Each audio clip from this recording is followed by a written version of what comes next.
ভারতের special force. আচ্ছা, এদেরকে প্রায় ভারতের শত্রুদের জন্য জম বলা হয়। ভাবুন একবার, কি প্রচণ্ড শক্তিশালী একটা তকমা। আর এই নামটা থেকেই কিন্তু বোঝা যায় তাদের দক্ষতা কতটা ভয়ঙ্কর, আর দেশের জন্য তাদের প্রতিজ্ঞা কতটা অটল। চলুন আজ আমরা এই এলিট যোদ্ধাদের দুনিয়াতেই ডুব দিই। কিন্তু আসল প্রশ্নটা হলো, একজন সাধারণ সৈনিককে ঠিক কি এমন জিনিস স্পেশাল ফোর্স বানিয়ে তোলে? কি সে কঠিন পথ যা পার হয়ে তারা সাধারণ থেকে অসাধারণ হয়ে ওঠেন? চলুন এই আলোচনায় আমরা সেই যাত্রাপথটাই খুঁজে বের করার চেষ্টা করি। তো আজকে আমরা কি কি বিষয় নিয়ে কথা বলবো? প্রথমে ভারতের এই এলিট যোদ্ধাদের দেখব, তারপর জানব তাদের বিভিন্ন ইউনিট সম্পর্কে। এরপর দেখব তাদের সেই আগুন ঝরানো ট্রেনিং, কথা বলবো তাদের কিছু গুরুত্বপূর্ণ অপারেশন নিয়ে, আর শেষে বোঝার চেষ্টা করব কেন তারা ভারতের এক নীরব গোপন ঢালের মতো। তাহলে চলুন শুরু করা যাক। প্রথমেই দেখে নিই ভারতের এই রক্ষকদের, কারণ ভারতের স্পেশাল ফোর্স কিন্তু কোনো একটা বাহিনী নয়, এটা অনেকগুলো বিশেষ বাহিনীর একটা বর্ণালী। আচ্ছা, এই যে দেখুন, এখানে ভারতের কয়েকটা প্রধান স্পেশাল ফোর্স ইউনিটের একটা ছবি পাওয়া যাচ্ছে। যেমন ধরুন, একদিকে আছে ইন্ডিয়ান নেভির মার্কস, মানে মেরিন কমান্ডো, আবার অন্যদিকে হোম মিনিস্ট্রির আন্ডারে আছে এনএসজি, যাদেরকে আমরা ব্ল্যাক ক্যাটস নামে চিনি। সিআরপিএফেরও কিন্তু নিজস্ব স্পেশাল ইউনিট আছে, কোবরা, মানে দ্য জঙ্গল ওয়ারিয়ার্স। আর সবশেষে ভারতের গোয়েন্দা সংস্থা রর অধীনে স্পেশাল ফ্রন্টিয়ার ফোর্স, যারা এতটাই গোপনে কাজ করে যে তাদের কথা খুব কমই শোনা যায়। মানে বুঝতেই পারছেন, প্রত্যেকেই নিজ নিজ ক্ষেত্রে একদম স্পেশালাইজড। প্রথমে আসা যাক মার্কোসের কথায়। এরা হলো ইন্ডিয়ান নেভির এলিট কমান্ডো ফোর্স। এদের আসল স্পেশালিটি হলো অ্যামফিবিয়াস ওয়ারফেয়ার, মানে এরা জল আর স্থল দুটো জায়গাতেই সমান তালে যুদ্ধ করতে পারে। বলতে গেলে জল, স্থল, আকাশ সবখানেই এদের অবাধ বিচরণ।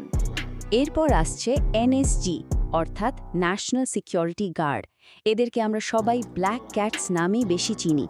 দেশের ভেতরে যে কোনো বড় ধরনের সন্ত্রাসবাদী হামলা মোকাবিলার জন্য এরাই হলো প্রথম ভরসা। আর এনারা হলেন cobra commando, central reserve police force বা সিআরপিএফ এর একটি বিশেষ ইউনিট, যাদেরকে বলা হয় ভারতের জঙ্গলের যোদ্ধা। নামটা শুনলেই বোঝা যায় এদের কাজটা কি। গভীর জঙ্গলে লড়াই করার জন্য এদের কোনো তুলনাই হয় না। সবশেষে স্পেশাল ফ্রন্টিয়ার ফোর্স বা এসএফএফ, এটি একটা ভীষণ রকম গোপনীয় বাহিনী। এরা সরাসরি ভারতের এক্সটার্নাল ইন্টেলিজেন্স এজেন্সি অর্থাৎ র এর অধীনে কাজ করে। এদের অপারেশনগুলো এতটাই ক্লাসিফাইড যে সে বিষয়ে প্রায় কিছুই জানা যায় না।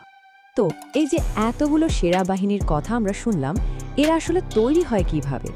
চলুন এবার আমরা তাদের সেই অবিশ্বাস্য কঠিন ট্রেনিংয়ের জগতে একটু উকি দিই, যেখানে একজন সাধারণ সৈনিক আক্ষরিক অর্থে আগুনে পুড়ে খাঁটি সোনায় পরিণত হয়।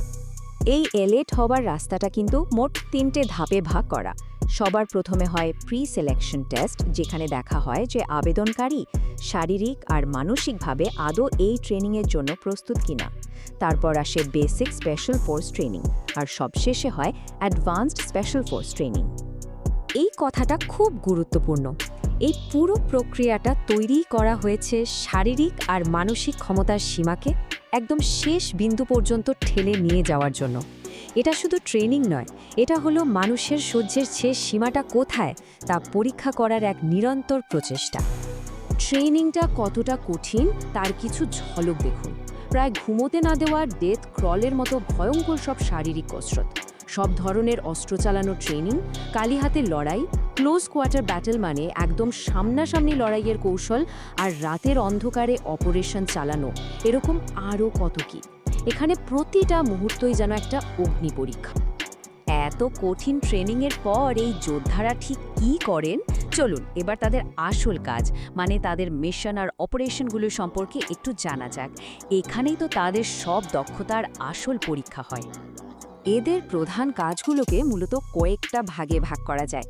যেমন ধরুন, কাউন্টার টেরোরিজম বা সন্ত্রাস দমন, হোস্টেজ রেস্কিউ মানে পণবন্দীদের উদ্ধার করা, ডাইরেক্ট অ্যাকশন বা শত্রুর ওপর সরাসরি হামলা চালানো, এবং স্পেশাল রিকনেসান্স মানে বিশেষ গোয়েন্দা অভিযান চালানো।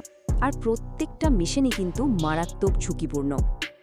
এদের সাফল্যের একটা দারুণ উদাহরণ হলো 1988 সালের অপারেশন ক্যাকটাস।